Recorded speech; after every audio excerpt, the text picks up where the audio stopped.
करना चाहिए, वीएचपी को क्यों नहीं बैन करना चाहिए। इवन लालू प्रसाद यादव ने भी कहा है ये बात, क्या कहेंगे इस विषय में? देखिए, विशुद्ध रूप से मैं ये कहूँगा कि ये प्रशासनिक सूचना तंत्र का कार्य है और जिसके माध्यम से ये एक्शन ली गई है। देश में ऐसे तत्व जिसके कारण देश को समय समय पर अस्थिर करने की कोशिश होती रही है, तो उसको रोकना प्रशासनिक तंत्र का प्रमुख कार्य है और इसी निमित्त जो सूचना प्राप्त होती है उसके अनुसार वो कार्य करता है। इस पर राजनीतिक दृष्टि से ना कोई टिप्पणी करना चाहिए और ना ही राजनीतिक दृष्टि से देखना चाहिए। यह प्रशासन का कार्य है। पूरे देश भर में कई राज्यों के स्थानीय सरकार भी और एनआईए की टीम भी इस तरह के अभियान पर कार्य कर रही है कि देश को अस्थिर न किया जाए। तो इसमें कुछ लोगों के जो बयान आ रहे हैं उसमें मैं इसलिए टिप्पणी नहीं करूंगा, मुझे राजनीति नहीं करना है। देश की सुरक्षा के साथ खिलवाड़ करने वाले लोगों ने 75 वर्षों के कालखंड में देखा है कि किस तरीके से देश इन्हीं सब कारणों से प्रगति के मार्ग पे बाधक भी बना है। अब देश आगे बढ़ने के तरफ लगातार देश की जनता के साथ माननीय प्रधानमंत्री के नेतृत्व में कई क्षेत्रों में एक ऐतिहासिक कदम बढ़ा रहे हैं।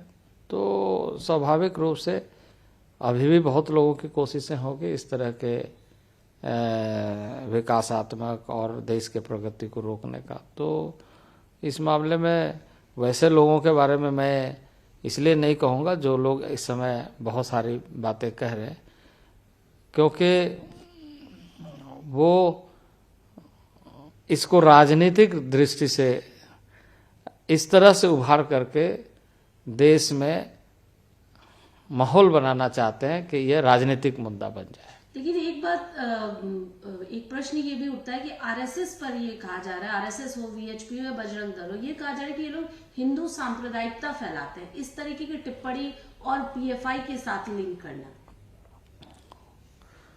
अब ये देश की जनता को मालूम है कि कौन इस समय और कौन सी शक्तियां और कौन सी ताकत क्या कर रही है। आपने जिस तरीके से कहा जिन संगठनों के बारे में, उसके बारे में भी देश की जनता जानती है कि वो किस तरीके से राष्ट्रीयता के ऊपर में काम करते हैं। तो ये जो बयान है, ये बयान वैसे लोगों का है जो लोग इस देश को अस्थिर करने में किसी न किसी रूप में वैसे लोगों का समर्थन किया है जो लोग अस्थिरता पैदा करना चाहते हैं। और इसलिए हमारा देश इकोनॉमिक पावर बनने में हमेशा एक तरीके से हमला झेलता रहा।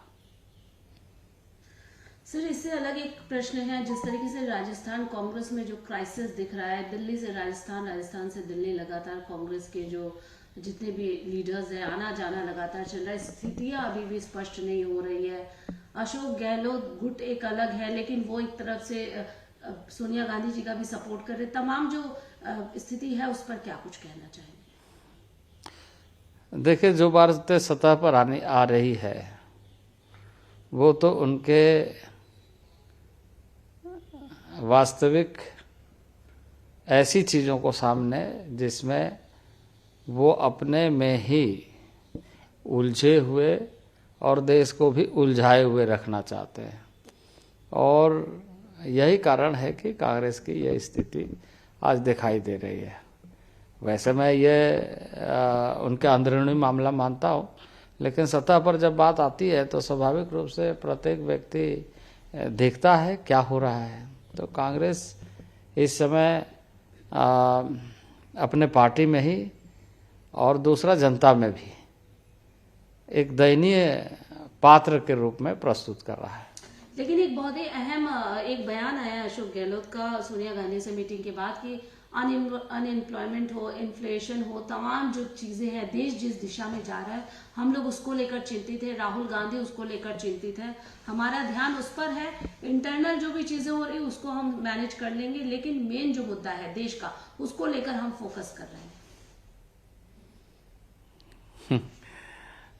देश की चिंता इन्होंने बहुत लंबे अरसे से की है और उसका परिणाम क्या निकला वो सबके सामने है। इसलिए देश की चिंता ऐसे कांग्रेस के लोगों ने कितना रखा है वो सब आज मूल्यांकन कर रहे हैं। वो अपने घर को अच्छे ढंग से संभाले, जो बातें आ रही है वो ना आए, यही मैं उनको कहना चाहता हूँ, सलाह देना चाहता हूँ। Thank you sir.